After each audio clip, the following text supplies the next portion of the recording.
Hello जी, नमस्कार। आज के वीडियो में पीसीबी के बारे में समझेंगे। पीसीबी क्या है, अगर हाई हो जाता है तो क्या क्या कारण होते हैं, हाई होने के क्या क्या रीजंस हैं और कैसे ये कम होगा। तो यहाँ पर सबसे पहले समझेंगे पीसीबी होता क्या है। अगर आपने सीबीसी टेस्ट कराया है, जिसे हम कंप्लीट ब्लड काउंट कहते हैं, और ये बेसिकली जो बेसिक तौर पर अगर बीमारी के लिए हम किसी भी डॉक्टर के पास जाते हैं तो ज़्यादातर जो मोस्ट ऑफ डॉक्टर्स होते हैं वो क्या कराते हैं, सीबीसी। अब सीबीसी में पीसीबी आ गया, तो पीसीबी होता क्या है, और इसे हम हेमेटोक्रिट भी कहते हैं। तो हेमेटोक्रिट यानी पीसीबी को समझना थोड़ा सा इसलिए ज़रूरी है, अगर ये हाई हो जाता है तो थोड़ी प्रॉब्लम क्रिएट करता है। मान लीजिए हमारे ब्लड में आरबीसीज है, मान लीजिए क्या आरबीसीज होती ही है, ठीक है। तो जब हमारे ब्लड के अंदर आरबीसीज नॉर्मल तरीके से घूमती रहती है, घूमती रहेगी, तो क्या होगा, ये पीसीबी जो होता है वो नॉर्मल होता है, जो कि एक नॉर्मल वैल्यू में होनी चाहिए आरबीसी की मात्रा, ठीक है। अब अगर मान लीजिए आरबीसीज की मात्रा बढ़ने लगे, आरबीसीज की मात्रा हमारे ब्लड में बढ़ने लगे, तो इसका मतलब होता है कि हमारा पीसीबी यानी कि पैक्ड सेल वॉल्यूम, या फिर कहें कि हेमेटोक्रिट बढ़ने लगेगा, राइट। अब ये कौन सी बीमारियों में बढ़ेगा और ये क्यों बढ़ेगा, देखिए एक एग्जांपल से समझाता हूं। मान लीजिए किसी पेशेंट को डायरिया हुआ, यानी कि दस्त लग गए।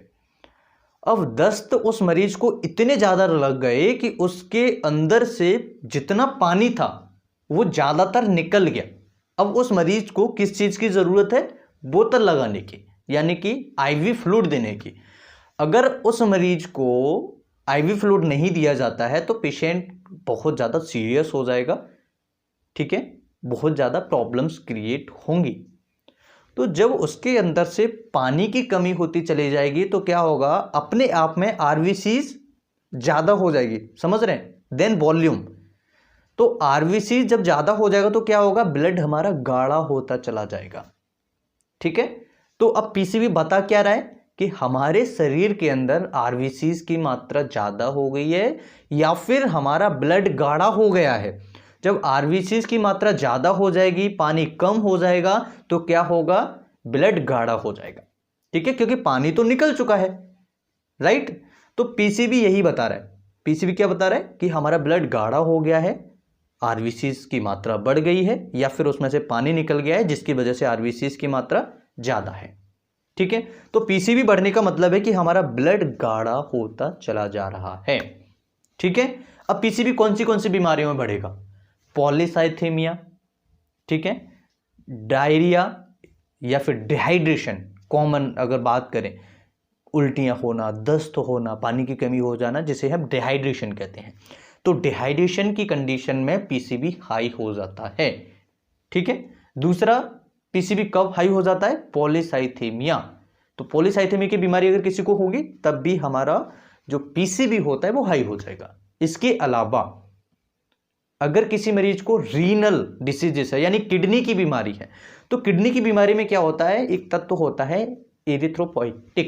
इरिथ्रोपोइटिन। ये क्या करता है कि आरबीसीज के प्रोडक्शन को थोड़ा सा बढ़ा देता है, ठीक है। इसको लगता है कि भाई आरबीसीज की कमी हो रही है तो आरबीसीज की मात्रा बढ़ाई जाए। तो जब आरबीसीज की मात्रा बढ़ेगी तो क्या होगा, ब्लड गाढ़ा होगा। आरबीसीज की मात्रा के लिए हम क्या करा रहे हैं, पीसीबी करा रहे हैं, ठीक है। तो ये क्या होगा, रीनल डिसीजेस, पॉलीसाइथेमिया, या फिर आपका डिहाइड्रेशन। ऐसी कंडीशंस में ये बढ़ जाता है, पीसीबी बढ़ जाता है, हाई होता है, हाई आता है सीबीसी टेस्ट जब आप कराएंगे तो, ठीक है। अब ये कम कैसे होगा, कम करने का सबसे अच्छा तरीका, पॉलीसाइथेमिया है तो पॉलीसाइथेमिया की दवाइयां चलेंगी। अगर किसी को डिहाइड्रेशन है, यानी कि क्या है, पानी की कमी हो गई है, तो उसको फ्लूइड थेरेपी दी जाएगी, यानी बॉटल लगाई जा सकती हैं। या फिर किसी को रीनल डिसीजेस है तो उसकी रीनल की दवाइयां, यानी किडनी की बीमारियों की दवाइयां चलेंगी, ठीक है। तो इसकी वजह से, मतलब कि जो कारण है, जिस कारण की वजह से हमारा पीसीबी हाई हुआ है, उसकी दवाइयां चलेगी और ये ठीक हो जाएगा, ओके। तो मुझे लगता है कि पीसीबी से संबंधित बीमारियां, पीसीबी से रिलेटेड जानकारी आप सभी को मिल गई होगी। वीडियो अगर अच्छा लगे तो लाइक करें, अपना थम्स अप जरूर देके जाएं। इसी तरह की वीडियोस देखने के लिए हमारे चैनल को सब्सक्राइब करें। अगर आप हमारे डॉक्टर ब्लॉग पर नहीं गए हैं तो वहाँ पर जाइए, वहाँ पर भी डेली पोस्ट आपको देखने को मिल जाएगी। मैं फिर मिलता हूँ इसी तरीके से नई वीडियो में, तब तक के लिए नमस्कार। Thanks for watching, have a nice day.